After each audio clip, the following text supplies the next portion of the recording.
I know folks are still coming in, but I'm going to go ahead and get things started and just say thank you, everybody, for joining us today for our panel discussion. I think we're going to have a great discussion, and was just joking around with our panelists that the old conference joke of being the last session of the day and the only thing standing between you and a cocktail at the reception are the few of us, but it may be that those of you who are watching right now have a cocktail in hand already. So, feel free, no judgments here, no judgments for our panelists as well. If you guys are enjoying a refreshment while you're speaking as well, we appreciate everybody who's taken time to be a part of this. And I want to say thank you to all of you. I'll be moderating the discussion and just want to make a quick note that feel free to jump in the chat at any point. It's been great to see over the last day and a half or so, all the people who are making those connections, not just with the people who are speaking here, but also with one another. So feel free to jump in the chat, make your comments, continue the conversation with one another. I'll also be monitoring the Q&A as well. So if you have questions that you want to directly pitch to our panelists, please drop them in there as well. Your questions are welcome. It's really going to help us drive the content of this discussion. Before I introduce the speakers, I just want to mention that to all of our panelists, we actually have a couple people in the chat who have already told us that they have a Moscow Mule in hand already, and that there's a glass of wine that's been poured already. It's 5 p.m. wherever this person is, wherever Jennifer is. So, so folks are ready to hopefully be engaged in this discussion and have a little bit of fun along with us. So thank you everybody for joining us. All right, let me just do real quick introductions because I want to dive into content as much as we can. So let me first off start with Dawn Braswell. Hi, Dawn. Dawn is the head of apprenticeships at Siemens and is going to be sharing some of her perspectives about the work that they're doing in apprenticeships. Hello, Dawn, welcome. Good afternoon. Also would like to introduce Chun Liu. Chun is the co-founder of Microsoft's Leap Engineering Apprenticeship. Welcome, Chun. Thank you. Good afternoon, everyone. Yeah, welcome. You're joining us from Seattle, so it's early there compared to the rest of us who are coming from the Central Zone or Eastern Zone.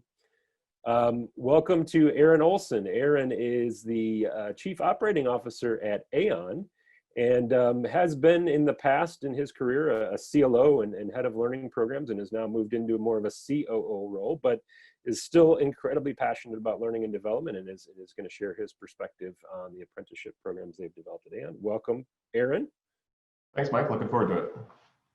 And I'm excited to have Paul Thompson join us as well, because I think Paul's going to offer a little bit different perspective for us, because he's coming from the world of the city college, of community colleges, and sort of the program, the people that a lot of us in the corporate world work with as we're developing apprenticeships. So Paul is the Executive Director of Apprenticeships and Workforce Solutions for the city colleges of Chicago. So welcome, Paul. Thank you. Good afternoon. All right, so we're gonna dive in here. We want to talk about apprenticeships, and I think apprenticeships are such an incredibly important tool for developing skilled talent.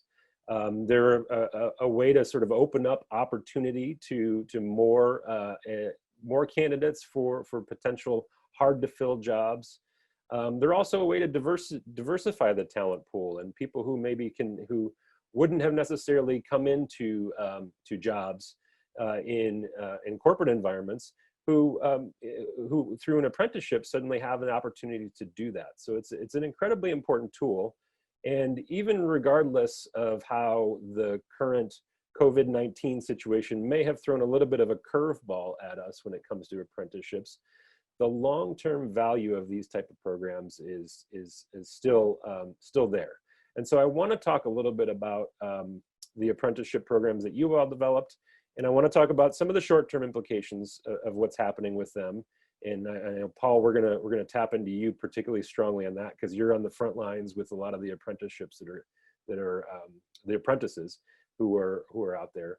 But I want to maybe give you each a little bit of an opportunity to talk about your apprentice programs, where they started, and give us just kind of a snapshot of who you serve and sort of what you're trying to achieve with them. So maybe Dawn, if I could start with you, if you could maybe give us a little snapshot of apprenticeship programs at Siemens.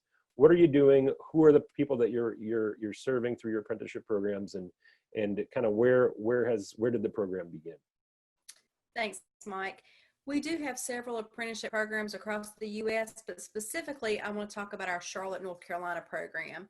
That was where we started apprenticeship back in 2012, and it was out of necessity. We could not find the talent that we needed. Siemens made the decision to move gas turbine production from Canada to Charlotte, and we were looking for machinists, welders, and the talent was just not available off the street per se.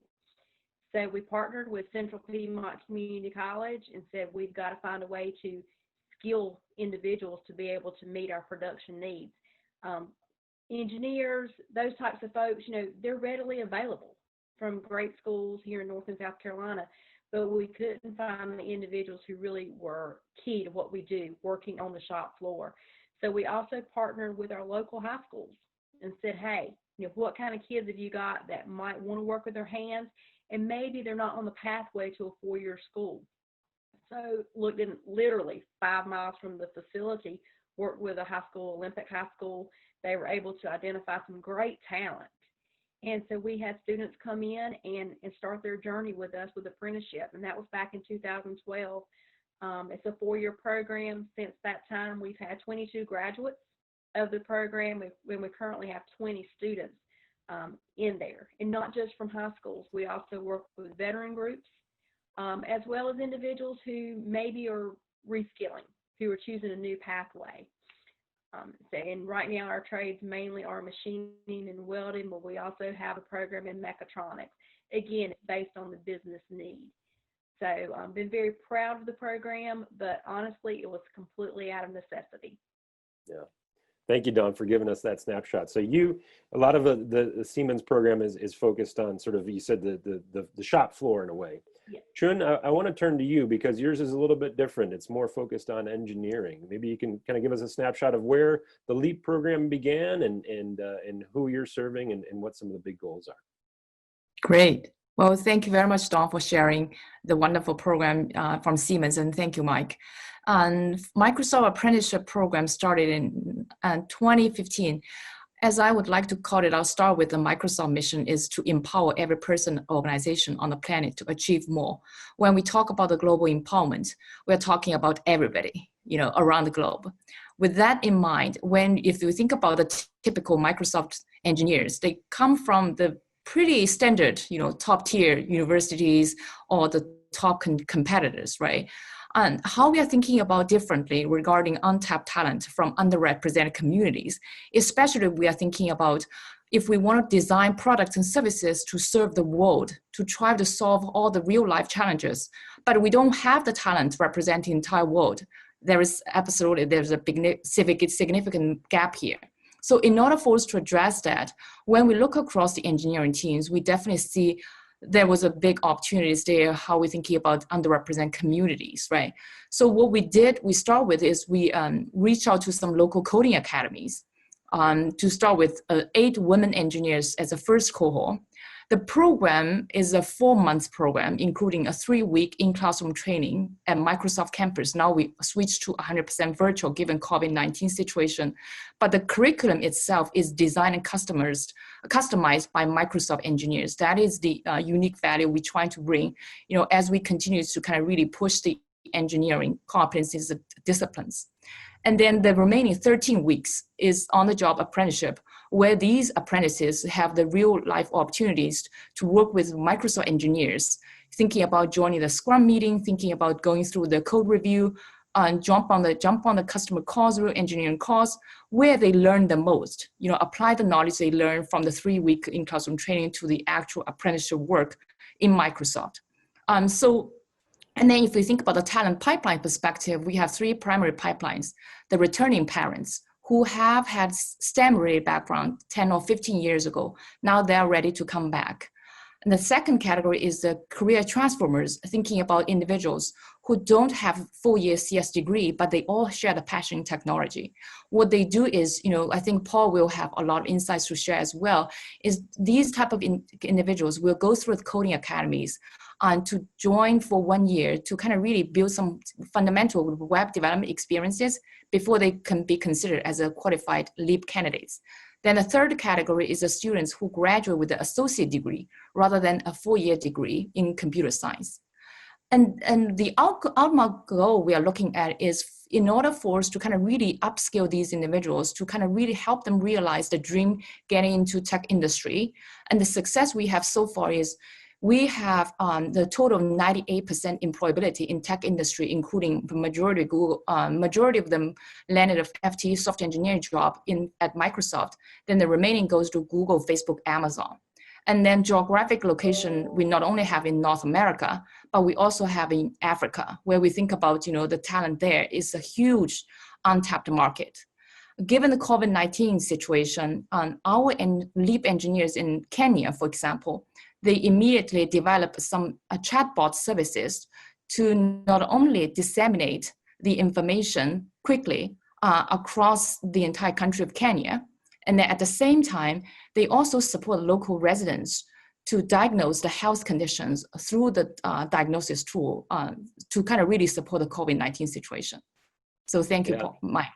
Yeah, that's great. I think, and I want to dive into with each of you sort of some of the initial implications of what you've done with apprenticeships in the COVID-19 situation. So thank you for that. Aaron, can you give us sort of a snapshot of what does an internship look like at Aeon in this case, or what does an apprenticeship, excuse me, look like at Aeon? Yeah, it's funny. What we started with was internships, and I'll talk a bit about how it evolved into apprenticeships, Mike. So if you don't know Aeon, we're a professional services organization. We focus on risk, retirement, and health needs of employers. And, as a professional services firm, we have not traditionally hired in an apprenticeship format. We started this program in 2017. We have 100 apprentices now.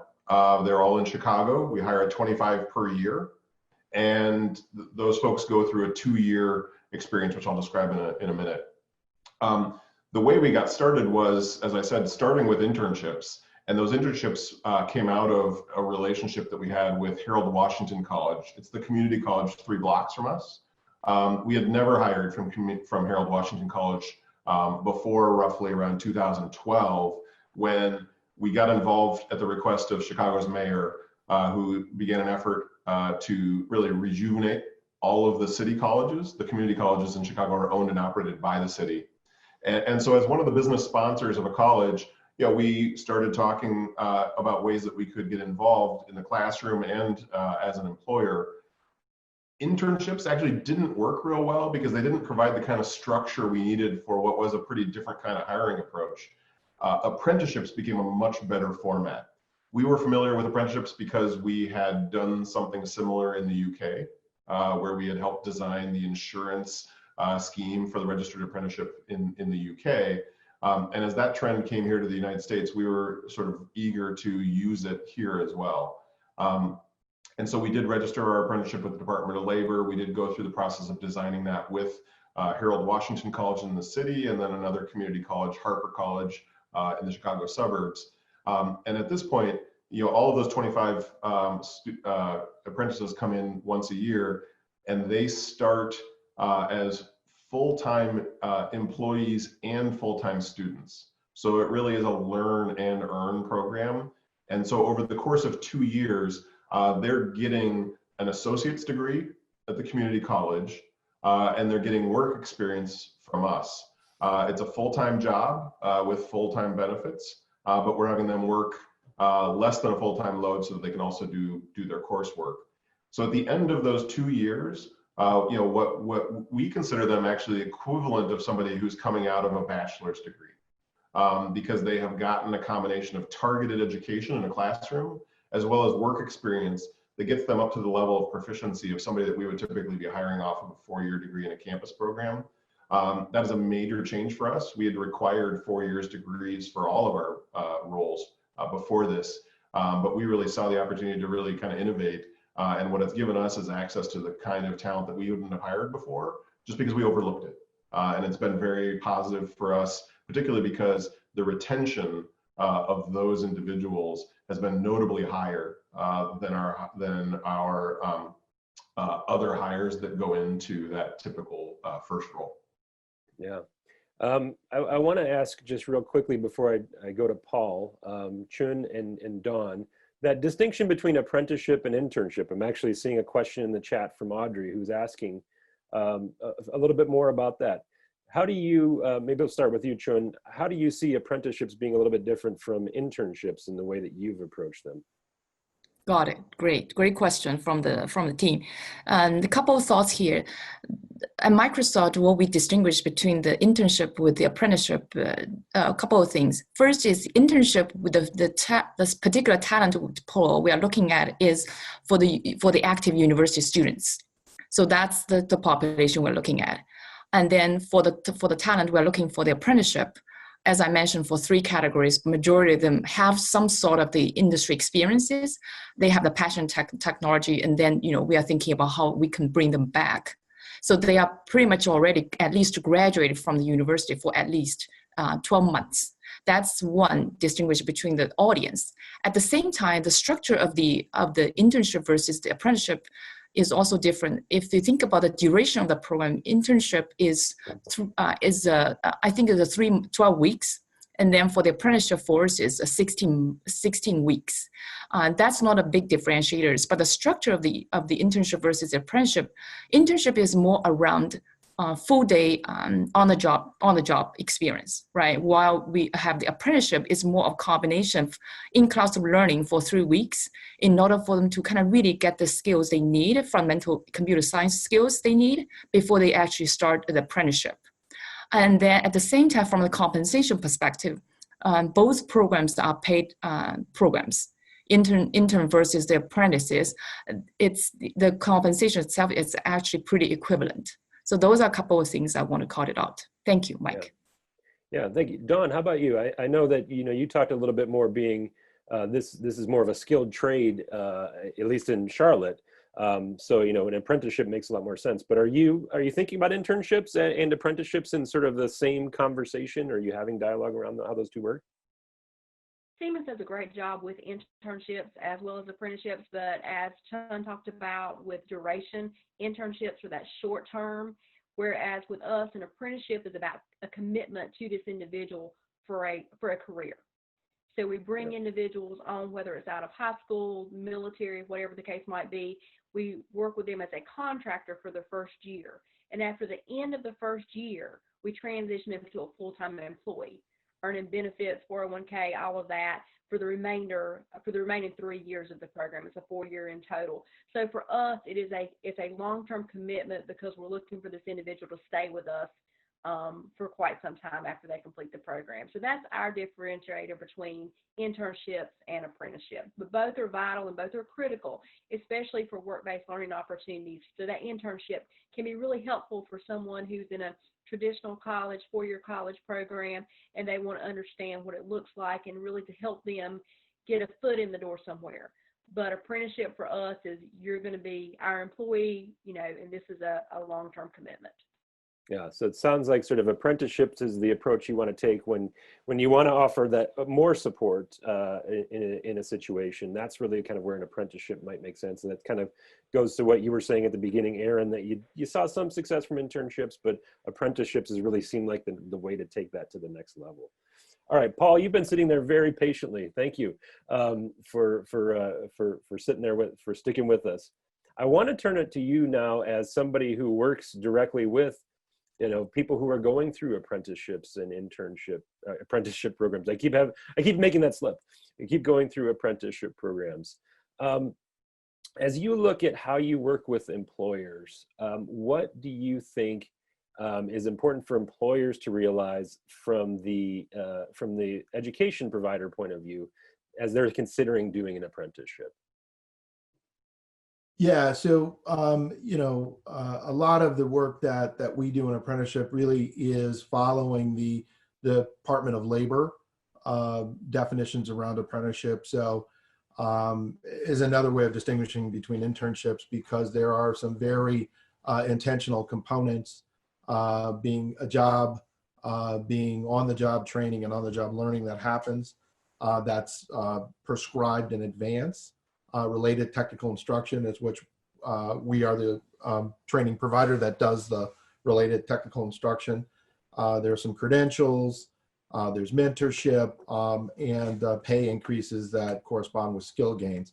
And not all of our apprenticeships are DLL registered. In fact, most of them are not, but we push to structure them all as close as we can to that DLL definition, so that in the event that there is an opportunity to take advantage of the DLL program, we can move in that direction. I think the thing that's probably important for employers to know is that we want to be a partner in this endeavor. A lot of companies are looking at apprenticeship as an opportunity to execute some corporate social responsibility, and that's great. But we know in terms of sustainability and impact, we want to be a true partner. So we're looking for our apprenticeship programs to actually solve a business problem for you. We're looking for those programs to reduce turnover, to increase your talent pipeline where you're having challenges hiring for some positions. There may be some diversity and inclusion goals that you're trying to achieve as well. But we want to be a true partner. And so we really are trying to tap into pain points at organizations and really be part of a solution for them. I would also say that, apprenticeship is a big commitment. It's definitely a marathon and not a sprint. And so with that comes a lot of hard work that has to be done on defining what the role is, defining what the competencies are that we want the apprentices to gain over the course of the apprenticeship, and holding individual managers who may be working with apprentices, accountable to that. It's very important that, when we execute these programs, that when the apprentice finishes the program, that they come away with all the skills and experience that were intended as part of the program. And so, I say that, quite simply, but, organizations are complex. Everyone involved in the execution of an apprenticeship program in an organization may have varying levels of enthusiasm about participating. And so these are all things that we have found to be important when we're executing this program. And we've even gone so far as to create manager mentor training for employers. So with some of the employers that we work with, we actually have developed training modules to come in and sit down and manage people's expectations around, what the day in the life of the apprentice needs to look like, how the manager needs to engage with the apprentice to make sure that they're being developed properly, and setting up those periodic check-ins to, record progress towards gaining those competencies and that kind of thing. So I think, a lot of the decisions about participating in apprenticeship might be made in the C-suite at the leadership levels, but when it comes to executing the program, we need the folks that are going to be hands-on with the apprentices to all kind of sign up and buy into what we're trying to accomplish, so that we're all on the same page and we have great outcomes for our apprentices. Yeah, I want to stay on that point that you're just making here, to sort of circle around what the conditions are when an apprenticeship is going to be successful. And you mentioned, hey, CSR is great, but really what we're looking for is to solve a business problem, because then you're looking for sustainability. So I want to turn it over to our other panelists and ask that same question. What are the conditions that when you know that an apprenticeship is needed and can be successful? And Aaron, I actually want to start it with you, because we've had this conversation in the past when I think it was when we did a podcast a while back. And you talked a bit about what really kind of accelerated an apprenticeship being successful at Aeon was when you had an executive who came out of kind of a similar situation, and really just sort of felt the emotional connection to the opportunity that was created. So maybe you can start us off and say, how do you know when an apprenticeship is going to be successful? What are the conditions that you know that you can kind of identify as you look to make one happen? Yeah, I'll say there's 3 conditions, and I'll elaborate on the one that you're referring to as part of that, Mike.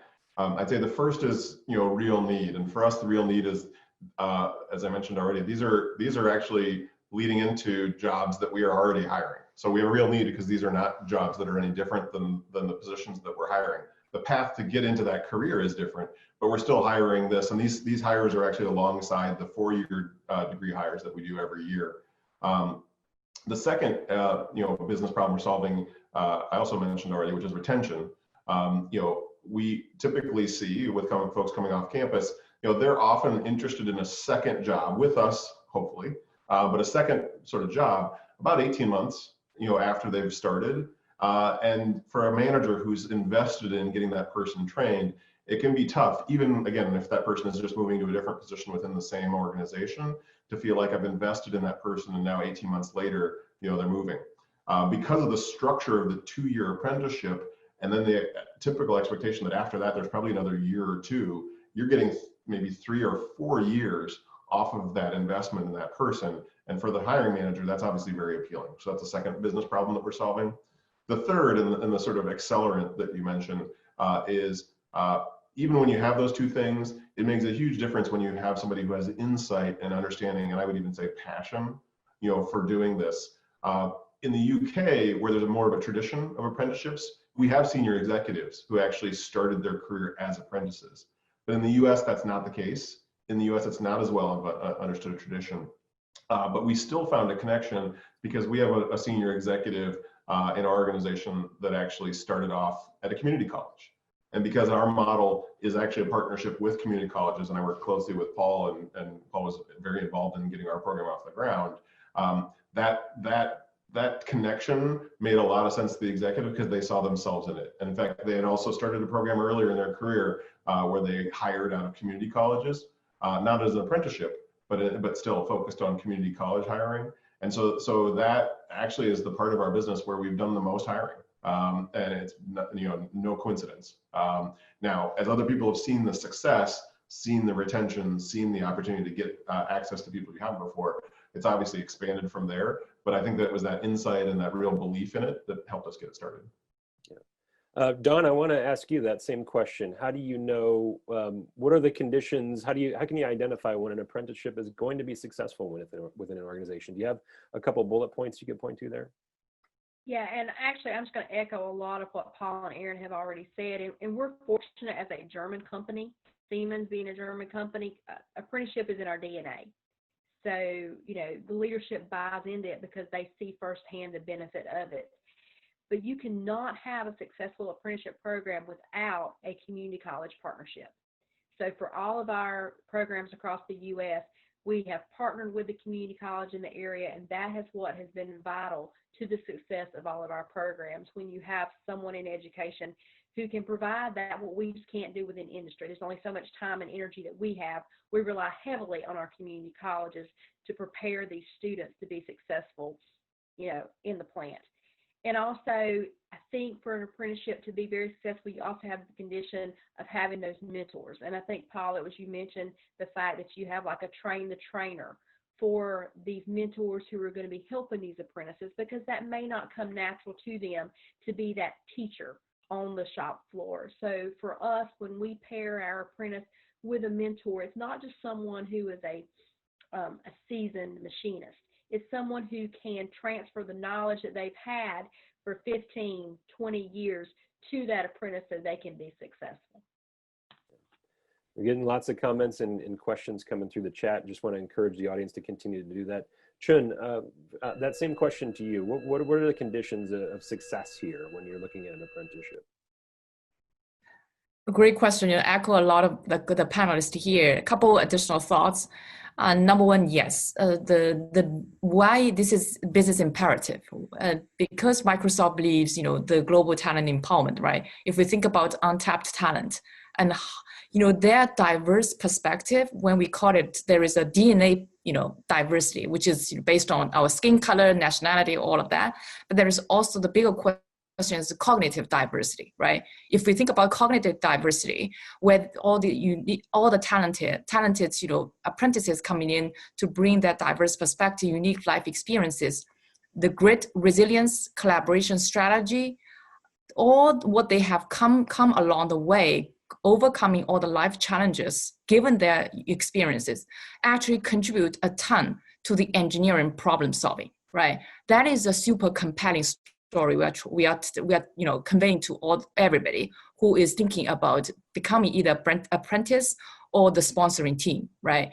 We have a lot of life-changing stories thinking about barista, single mom, lost home for a certain period of time, worked at casino dealer for 10 years before she touched the first line of code at the age of 30, right?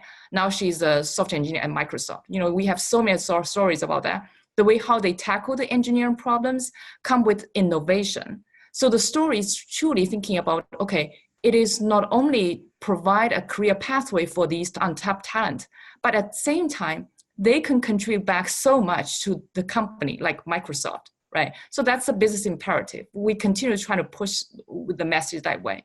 And then the second thing important for us is that given the curriculum is designed by Microsoft engineers, we see the huge value of how we continue to have daily conversation with our engineering team to think ahead of what is the employability digital skills we are looking for, not only for today, but for the future. With machine learning, artificial intelligence coming in place every single day, with a lot of the skills, what we need to do is to kind of really thinking about upskill these talent for the skills they need for tomorrow. Right. So that's something I think it's just a unique value for us to continue to push on the curriculum part. And then the third one, of course, how we can nurture these apprentices along the way to help them build the confidence, credit, and then the level of their authentic best version of themselves, super critical for them to be successful. Thinking about, okay, what about the mentors and sponsoring teams, especially in COVID-19 situation when everybody's working virtually, right? How we can be more intentional than ever to provide that virtual learning opportunity supporting mechanism to help these individuals along the way. Yeah, Paul, I want to turn it to you. Go ahead. It looks like you're ready to jump in, so go ahead. Can I just add one more thing? One of the things that we discovered along the way with these programs is that it's important for the roles to be differentiated. Case in point, most of our apprenticeship programs are entering into organizations at a level and at a point where there is absolutely no other way they could have gotten there other than through the apprenticeship, which makes that occupation or the role highly differentiated. We have other apprenticeship programs that are in like retail management, like pathway to a store manager. And we've, quite frankly, we've struggled a little bit because I think apprentices see that as these are jobs I could have got, without, this kind of program. So I think, the role differentiation, also helps make it more competitive. I think the apprentices realize that, hey, this is a really incredible opportunity. I need to bring my A game. And they really step up in a way that, we haven't seen with other, with internships or other kinds of employment opportunities. And it's really, magnificent to see how the students progress and how successful they become. So I would just point to, when you think about particular roles in an organization, you want to aim high. You want to make those differentiated roles. Mike, Go ahead, Don. could I piggyback on something that Paul said regarding being competitive? It is very competitive, the apprenticeship program at Siemens, for individuals to get into the program. We call it a 9-month interview process from the time that it starts till they're actually accepted into the program, with lots of hoops to jump through to get to that point. So we have seen over the years where students are really, vying for that position, and they understand when they come into the pre-apprenticeship, they have to successfully complete that before they're even considered for the apprenticeship program. They understand coming in that they may or not have a slot, and that it's going to be a competition for them. So we do get the cream of the crop. Yeah, Paul, I want to stay on the topic of, I want to move to the topic of how things are changing right now, and what companies, what you in particular as a community college, and also what the rest of our panelists are doing as representatives of their companies to support apprentices through this period of time that we're in right now. As we talked about, sort of some of the people who may be going through apprenticeships may be non-traditional for a white collar job, for example. Maybe nobody in their family has been through, it has worked in an office environment in some cases, and they need that extra bit of support. And maybe there's a little bit of economic uncertainty in their background. What are you doing at community colleges to support people who are, struggling perhaps with just life, let alone, finding being prepared for a challenging job and going through education at the same time? Yeah, early on when COVID really began to define kind of the new normal, and people were required to work remotely. We conducted a survey with our current crop of apprentices. We reached out to I want to say 67 apprentices that are all working at different companies, and gave them a survey to complete so they could share with us what their experience was. We asked about things like food insecurity, housing insecurity. We asked about things like, are you working remotely? Are you still working on site? We asked about technology needs, not only from the availability of a computer, but also connectivity and internet access. We also just asked in general, how are things going? Are you, how are classes going? Is there anything else you want to share about your current experience? And we got a lot of information back from those apprentices. Some of the apprentices were, really just dealing with, I'm at home, my kids are at home, I can't find a quiet place to work. Others expressed, my roommate just lost his job, so I may have some challenges from a housing security standpoint. And then a lot of technology and connectivity questions came up as well. And so we developed a laptop and hotspot loaner program for all our students, but made sure that we were taking care of our apprentices so that they can continue to be productive and be successful. We have a number of services that we offer all of our students, as well as some specific enhancements to those services that were really a part of supporting students in the current environment. And we sent out those kinds of referrals as well. So the first thing was really just to do a check on what's the state of our apprentices, and please, if you are experiencing some challenges, hit the buzzer, make the call, make sure you let us know. So communication was really the first piece. I think now, as we are continuing to work with companies and continuing to develop apprenticeship programs, we've seen quite a bit of things being put on hold. We're still able to do some recruiting and some interviewing because, folks are used to doing that stuff virtually. I think the biggest problem we're having right now is, it's one thing to take an employee, an apprentice who is working at an organization and who has been there for some time and say, hey, let's transfer you over to a remote work site, mode and have you work virtually. It's another thing to conduct interviewing, onboarding, starting with a brand new employee from day one, bringing them into your organization, setting them up and having them work virtually. And I think, we're kind of getting to that point now where, the on hold is so long that we really need to begin to solve for, how do we virtually hire and onboard and get people up to speed so that we can continue to roll out these programs. Anybody else on the panel want to jump in and what are you doing in the short term to kind of support apprenticeships through maybe some of the short-term challenges? Aaron, I saw you turned off your mute, so you go first. Yeah, sure. So first of all, I think since we're participating in the apprenticeship program along with the Chicago city colleges, I would just say that survey was really helpful to us, and it's a good example of what I think a strong partnership with a community college looks like. The fact that Paul's team did that survey and that we were able to get some insights was helpful, in addition to talking to our own apprentices, of course. The part I would add is I think while these challenges are pretty real, I think we've also seen a benefit in that some of the challenges are actually similar to the rest of our workforce.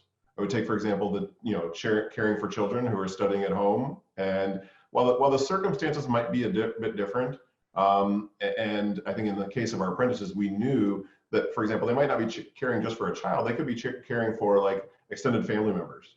I think that our managers are more attuned to that because it's a bigger prevalent issue across the workforce now. And in some cases, our managers themselves are dealing with it. So I actually think that there is an increased awareness to some of these issues that I think we were working on making sure our managers understood, and now it's become that much more real for them. So I actually believe that we come out of this with some benefits. That's not to minimize the challenges, because I think what Paul described is very real for us and for other companies and for our own apprentices. But I do think that this has forced us to become more appreciative and more sensitive to the diverse nature of our workforce because so much has changed around us.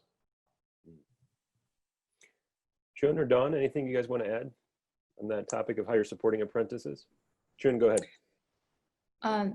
Yes, definitely echo some of the panelists here talk about, if we think about how we're going to embrace the changes and challenges along the way, right? And a lot of apprentices have gone through the challenges in the past. This is just a new level of that. So when we do the coaching with them, say, hey, we acknowledge this is unexpected. But at the same time, when you think about your entire career growth, right? Oftentimes everybody will come across some of the challenges at different time.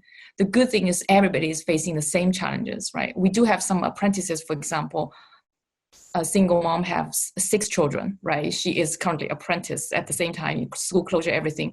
So on the one hand, how we are going to keep share our care, compassion, how we can be more attentive than ever before, but at the same time also keep the balance that, hey, this is a challenge, how we can take it as an opportunity. Give them some guidelines about, what is the best way to communicate, how we are going to connect with each other, how they can rely on the apprentice community themselves to really reach out for help. And it's okay to reach out for help, right? So that's for the apprentices, but at the same time, also thinking hard about mentors and sponsoring team. They are going through the same challenges along the way. A lot of mentors have multiple children at home.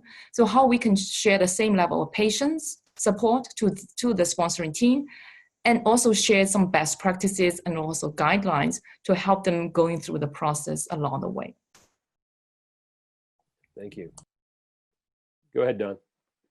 Yeah, so we're in a really interesting situation with Siemens. We're energy, so we're part of the country's critical infrastructure. And machining and welding are only things that can take place in the factory. So the majority of our apprentices, unless they're in a unique situation, are still coming into the facility. They're doing their community college work online, obviously, but they're still coming into the facility and building the machines and servicing the machines that make the power for this country and around the world.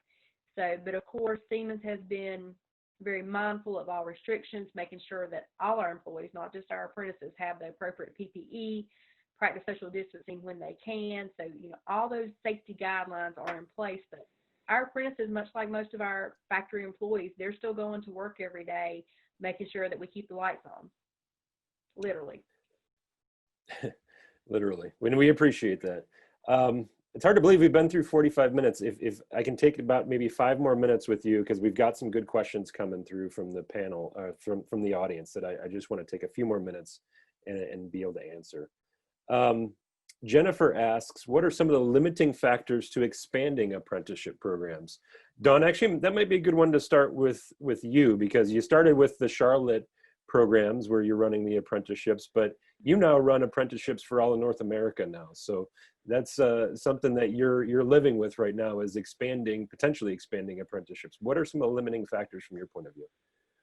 Well, I'm going to back up and maybe contradict myself a little bit. As much as apprenticeship is in our DNA, we're a German company, we're still in America. So it's getting some of our leadership on board with the fact that apprenticeship is not a cost. It is an investment in our talent pipeline. So I think just telling that story, even when we have to tell it to some of the same folks again and again, that this is a great way to develop our talent. So that's always an obstacle that we have to encounter once in a while. And of course, there is budget attached to it because we do pay for tuition, books, on-the-job training, and it's a 4-year investment for some of our programs too, for some of the others. But the more that we tell our story, especially from our successful, like Charlotte, when I go to other facilities who are thinking about, do we want to do this? And I talk about the successes we've had, it doesn't take long to change the mindset of some folks who maybe don't quite understand the benefit of apprenticeship. Okay. Aaron, go ahead. Yeah, I would just add similar, but maybe with given our industry, it is a matter of establishing a more clear understanding of what is a different model and getting to the point where people accept it as a different legitimate path. There are a couple self-imposed problems you have to just deal with yourself. In our case, we had hiring policies that were around 4-year degrees. So we just needed to sort of work through the process of saying, no, this is actually the appropriate way to adjust, our hiring expectations. And so we did that with the sort of proof points and examples inside our organization that I described. But you also have to convince individuals. And I think, Paul gave some good examples of really kind of making sure this was a distinctive experience. We really want this to be perceived as compelling. You imagine an individual trying to make decisions around their own life and their own career. You imagine parents who are thinking, I don't recognize this. It's different than what I did, and I'm not sure if I believe that this is the right thing to support my, my child making a decision around. In our industry, those are very real barriers. So one of the things that we've been passionate about as an advocate for this, and I just want to mention before we wrap up that something that we focused on as a way to help ourselves, but also the broader Chicago area is establishing the Chicago Apprentice Network. And we now have, at last count here, 43 employers like us who have signed on to become apprentices. That's resulting in over 650 apprentices. And we have this vision of having over 1,000 apprentices per year coming into the Chicagoland area.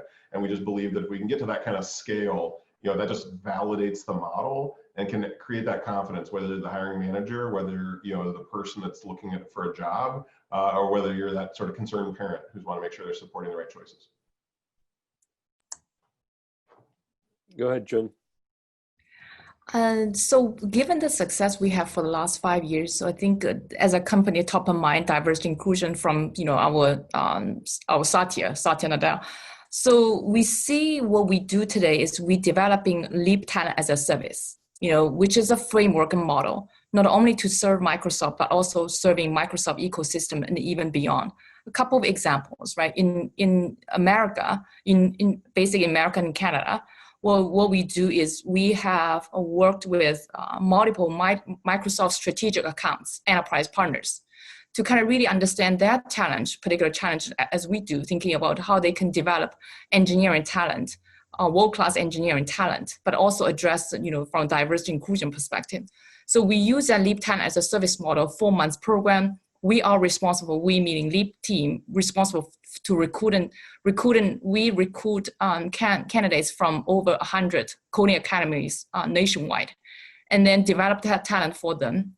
And this program, given this program is a paid apprenticeship, so the commitment from these Microsoft enterprise partners are for them to pay the 4 months apprenticeship, salary, which is totally makes sense because if these apprentices are contributing the work, delivering the engineering products and services within the 4 months of program, they need to be paid, right? And at the equivalent of the job market engineering level. So that's in the United States and also in Canada.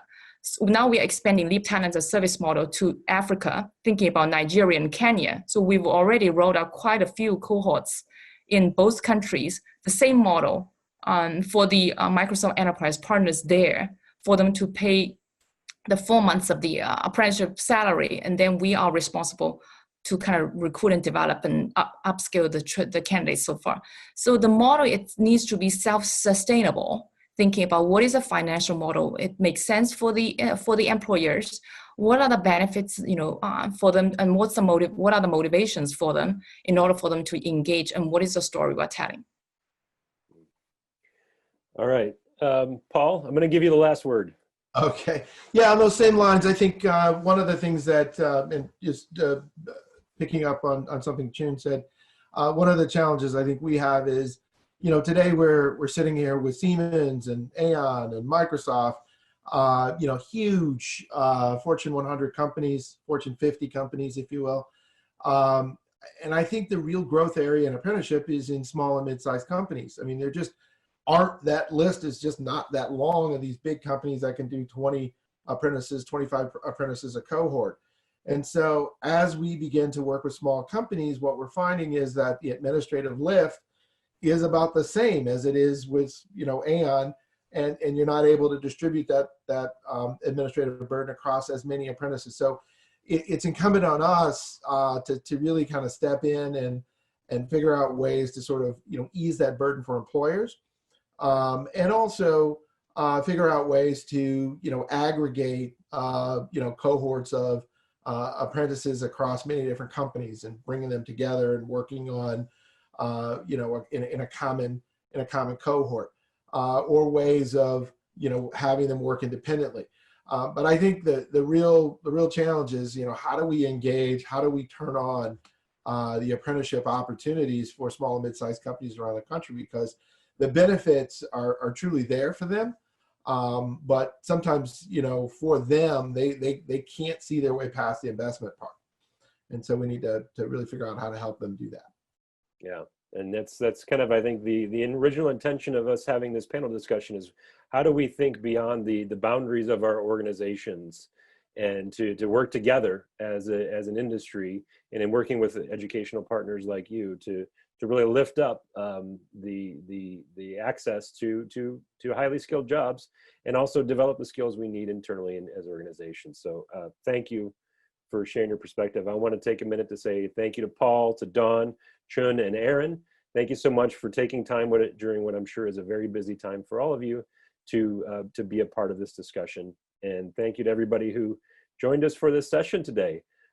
Thanks again. I hope you all have a wonderful day, and we look forward to connecting with you again soon. Thank you, everyone. Thank you. Yeah, thanks. This was great.